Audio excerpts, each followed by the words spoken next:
छत्रपती संभाजीनगरच्या पैठण तालुक्यातील चांगतपुरी गावामध्ये चालकाला कारवरील ताबा सुटल्यामुळे कार उजव्या कालव्यामध्ये कोसळली आहे। यामध्ये कारमधील पती आणि पत्नी हे बेपत्ता आहेत, तर कार चालक अगदी थोडक्यामध्ये बचावलाय। काल रात्री 11 ते 11:30च्या सुमारास ही घटना घडलेली आहे। रस्त्याचा अंदाज न आल्यामुळे कालव्यामध्ये ही कार कोसळली। दरम्यान चालकाने कार बाहेर उडी मारल्यामुळे तो अगदी थोडक्यामध्ये बचावलेला आहे। घटनेची माहिती मिळताच स्थानिक नागरिकांनी मदतीसाठी घटनास्थळी धाव घेतली।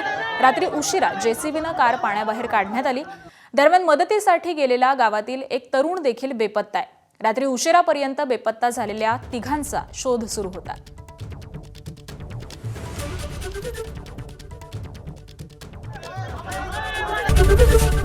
एबीपी माझा, उघडा डोळे बघा नीट।